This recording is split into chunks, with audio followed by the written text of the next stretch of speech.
Hi, my name is Dr. Marjorie Rand, and I'm here to show you a series of breathing techniques for stress reduction.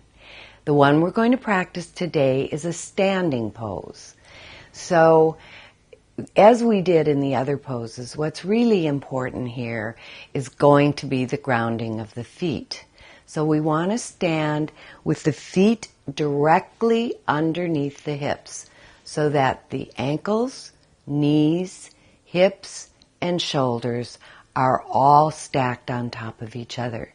We always want to keep the ankles and the knees slightly flexed, never hyperextending the knees or completely straightening the legs.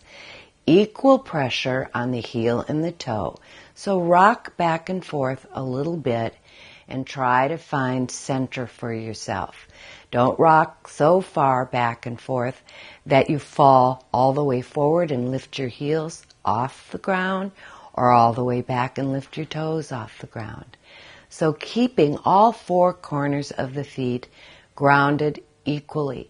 The outer ball of the foot by the baby toe, the inner ball of the foot by the big toe, the inner heel and the outer heel, rocking back and forth without lifting the heels or the toes, rocking until I find that place of equal balance in the ball and the heel of the foot. Then I'm going to begin by sitting in a chair, simply bending my knees a little bit more, sticking out my fanny. The top half comes forward as a counterbalance to the back. Then I'm simply going to rotate the pelvis forward. My pubic bone comes forward. And as the lower half of my body comes forward, the upper half leans back again, which is, again, a counterbalance. So I'm going to exhale on the sit. Exhale. Sit in a chair. Everything goes forward. The breath goes out. Everything lets go. Inhale.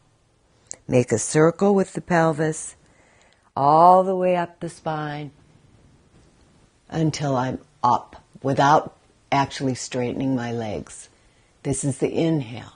Exhale. Sit in the chair. All the breath goes out.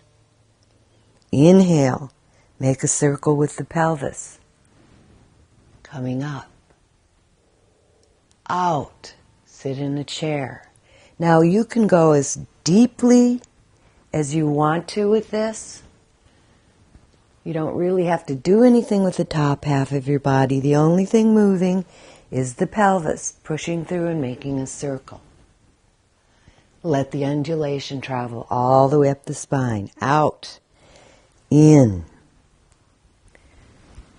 So you can get very deep in the bend if that's the way your body wants to do it, or you can keep the circle very small.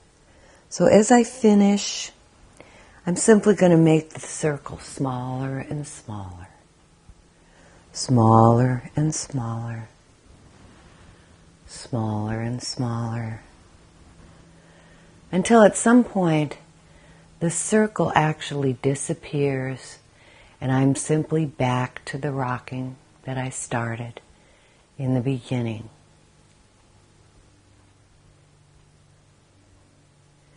Now, this is particularly good for people with back problems, for the lower back, for the middle of the back, for the upper back and the neck. It really brings energy to the spine and keeps it very flexible and moving. There shouldn't be any contraction in the buttocks or in the thighs, in the hamstrings or in the quads. It's all in the grounding of the feet. If you keep all the weight down in the soles of the feet, everything else is lifting upward. And you do the breathing according to the movement, and it will really, really help for the spine. Thanks a lot, and we'll see you again another time. Bye now.